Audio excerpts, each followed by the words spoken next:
बदी होती है, जो गुनाह होता है, जो बुरा काम होता है, इसका बंदे को नुकसान पहुंचता है। और समझदार वही है जो अच्छे अच्छे अमाल करे, बुरे अमाल से बचे।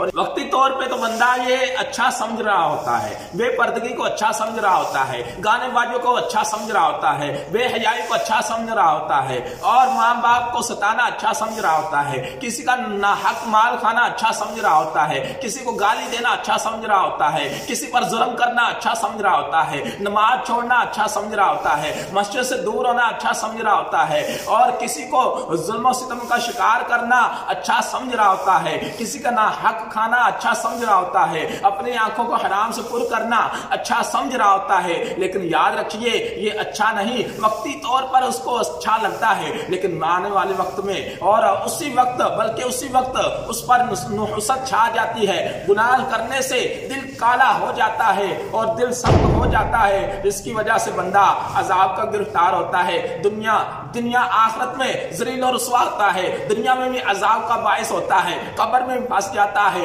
आखिरत में भी फंस जाता है। तो लिहाजा अपने हाल पर रहम करें, तरस खाएं। खुदारा ये जिस्म जो नाजुक है, ये मच्छर का डंग बर्दाश्त नहीं कर सकता, हमारे मुंह पर मक्खी बैठ जाए वो हमसे बर्दाश्त नहीं होती, और ये दुनिया की जो आग है ये हम बर्दाश्त नहीं कर सकते। तो फिर कब्र का अजाब, आखिरत का अजाब कैसे बर्दाश्त करेंगे? अपने हाल पर रहम करें, तरस खाएं, दीन इस्लाम के मुताबिक अपनी जिंदगी अपना लें। अगर किसी का नाहक माल खाया है उससे माफ करा लें या उसको दे दें। पहली सूरत है कि अगर आप दे सकते हैं, क्योंकि हमारा रुझान, हमारी तवज्जो ये होती है कि जनाब माफ करा ले तो बेहतर, ना देना पड़े तो अच्छा है। याद रखिए ये ज़हन नहीं होना चाहिए जिसने जो माल दिया है, माल कमाना कोई आसान है? जिसका जो माल है उसको पता होता है कि मैंने किस तरह जमा किया है, वो बेचारे ने सारी जिंदगी जमा किया हो और हम उसका माल फ्रॉड करके धोखा देकर ले लेते हैं और फिर वो पछताता रहता है, और वो उसके मुंह से जो